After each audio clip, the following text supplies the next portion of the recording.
আসসালামু আলাইকুম রহমতুল্লাহি বারকাতু। তো আজকে আপনাদের মাঝে আবারও একটা স্বামী স্ত্রী বশীকরণ তাবিজ নিয়ে আলোচনা করব। তো আজকে যে তাবিজটা নিয়ে আলোচনা করবো এটা 100% একটা কুফরি তাবিজ এবং কার্যকরী তাবিজ। এই তাবিজটা এতটাই কার্যকরী যে এই তাবিজটা করার ফলে 72 ঘন্টার মধ্যে আপনার স্বামী যেই জায়গায় থাকুক, দেশে বিদেশে যেই জায়গায় থাকুক, সে আপনার জন্য পাগল হয়ে ছুটে আসবে আপনার কাছে এবং আপনার গুলাম হয়ে যাবে, আপনার দাস হয়ে যাবে। এটা মেয়ে অথবা ছেলে যে কারোর ক্ষেত্রেই করতে পারবেন, কিন্তু এটা করার পূর্বে আমি বলতেছি এটা 100% একটা কুফরি তাবিজ।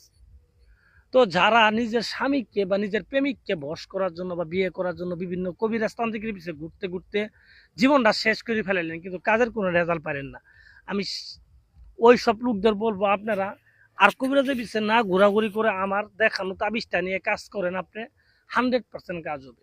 এবং এই কাজের বিনিময়ে আমাকে একটা টাকা দিতে হবে না, কোনো কিছু দিতে হবে না, আপনি নিজে করবেন। নিজে করবেন, আমারে কেন টাকা দিবেন? আপনি নিজের কাজ নিজে করে নেন, তাহলেই শেষ।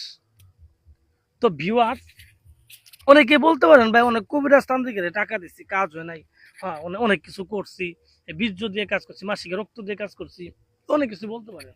তো তাদের ক্ষেত্রে আমি বলবো শুনেন, এই কবিরাজের কাছে টাকা দিলেও হবে না, আর বীর্য আর মাসিক রক্ত বা বীর্য দিলেও হবে না। প্রত্যেকটা জিনিসের একটা সঠিক নিয়ম আছে, সঠিক কার্যক্রম আছে, সঠিক নিয়ম অনুযায়ী আপনার কাজ করতে হবে। এই যে বীর্যর কথা বললেন একজনের লোকে, যে বাবু ভাই বীর্য দিয়ে কাজ করছি কাজ হয়নি, তবে শুনেন, বীর্য দিয়ে করলে কাজ হবে না, পৃথিবীতে এমন কোনো কাজ নাই। সঠিক ভাবে বীর্যটা দিতে হবে। আপনার একটা তাবিজের মধ্যে অবিবাহিত মেয়ের মাসিকে রক্ত লাগবে, আপনি যদি বিবাহিত মেয়ের মাসিকে রক্ত দেন তাহলে এটা দিয়ে কোনো লাভ আছে? দেখা গেলো বিবাহিত মেয়ের মানে অবিবাহিত মেয়ের বীর্য লাগবে, আপনি বিবাহিত মেয়ের বীর্য দিয়ে দিলেন, তাহলে তার কাজ করবে না। তো তাই বলে আগে নিয়মটা বুঝতে হবে কোন তাবিজের কি নিয়ম, ওই নিয়ম অনুযায়ী তারপর আপনার কাজ করতে হবে।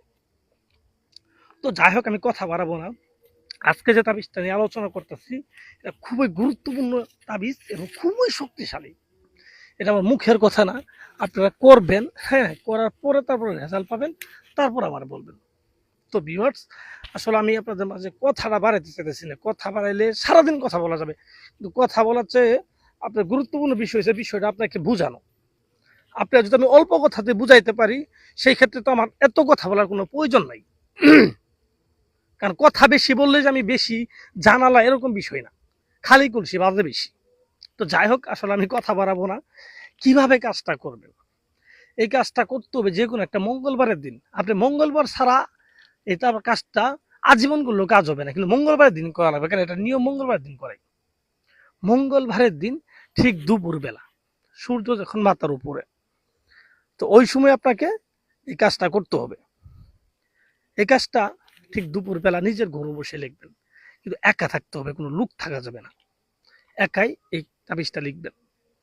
লেখার সময় অবশ্যই জায়নামাজ বিছায়া পশ্চিম দিক মুখ করবেন, মুখ করে সমস্ত শরীরের কাপড় চোপড় ফেলাই দিবেন, শরীরে একটা চুল পরিমাণ তাবিজ রাখা যাবে না, কিচ্ছু রাখা যাবে না, একেবারে অলঙ্গ হয়ে পশ্চিম দিক করে মুখ করে একটা সিজ্জা দিবেন, সিজ্জা দিয়ে উঠে তারপরে তাবিজটা লিখবেন। তাবিজটা লিখবেন কার মধ্যে? তাবিজটা লিখতে হবে আপনার ব্যবহার করা মেয়েদের পেন্টি বা ব্রা, কিন্তু সেটা হবে অবিবাহিত মেয়ে, বিবাহিত দিলেও হবে না। পেন্টি বা ব্রা, পেন্টি হলে সবচেয়ে ভালো। পেন্টির মধ্যে আপনি এই তাবিজটা লিখবেন। কি দিয়ে লিখবেন? আপনি লিখবেন আপনার লাল মুরুকের রক্ত, মুরুক, লাল মুরুক, মানে লাল মুরুকের এক রঙের মুরুক লাগবে না, অন্যান্য কালার থাকলে হবে, কিন্তু লালটা একটু বেশি আছে, এরকম এরকম একটা মুরুকের রক্ত দিয়ে এই আপনার পেন্টি বা ভ্রার উপর এই তাবিজটা লিখবেন। একটা তাবিজ লিখলে হবে, ঠিক আছে? লিখার পরে যাকে বশ করতে চান তার নাম, তার বাবার নাম লিখে দিবেন, আপনার নাম, আপনার মায়ের নাম লিখে দিবেন। নামগুলো খুব গুরুত্বপূর্ণ বিষয়, কারণ নামের উপরে করতেছেন, সঠিকভাবে নামগুলো লিখবেন এবং নামগুলো আরবিতে লিখবেন।